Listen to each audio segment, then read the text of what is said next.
The government in 1984 is a horrible prediction by a man named George Orwell. It is shown in his book that a government is able to rule over their people with fear, hate, and no tolerance for freedom. But was Orwell's prediction right?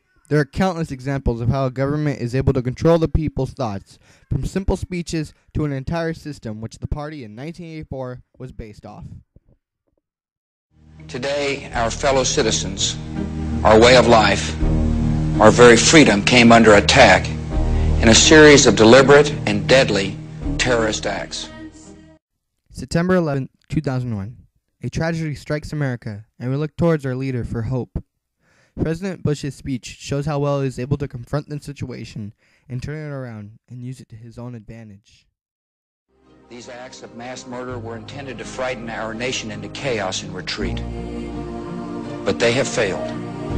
Our country is strong.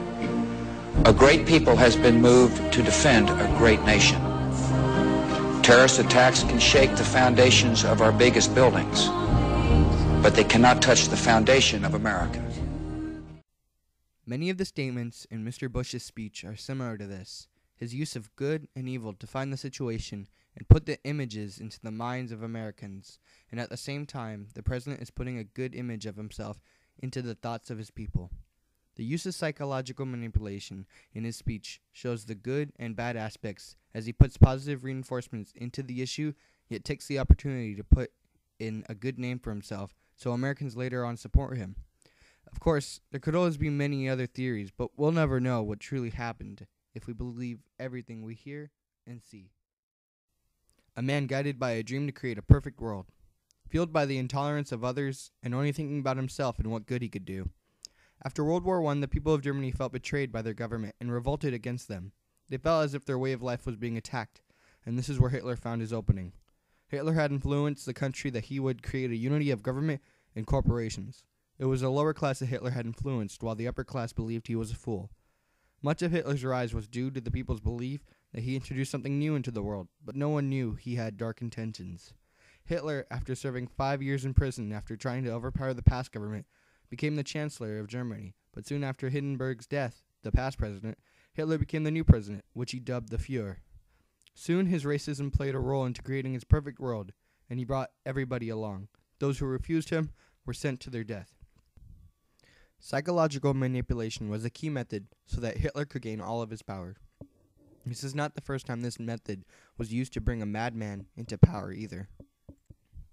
Hitler's rise to power was not the first time that this theory of gaining power was used. During the uprising of the communist government in Russia, the same type of control was occurring.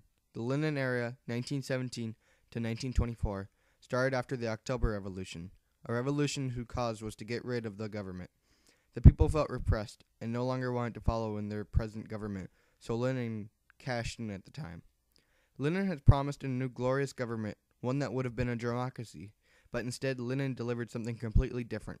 He had lied to the entire country, and instead of a democracy, he delivered totalitarianism and repression. Lenin had done the same as Hitler, but turned his back on the people. Communism was the end result of his rule, which had caused Russia to enter a dark part in their history. This new government, Lenin and Stalin had created, was the exact inspiration for George Orwell's 1984 novel. It was a perfect view of what psychological manipulation and many other issues involved with communism could do to a nation. So what if Russia never liberated themselves from their communist rule? Would their ways spread around to the other nations? It would have only been a matter of time before the world would have been engulfed in the terrible future shown in 1984.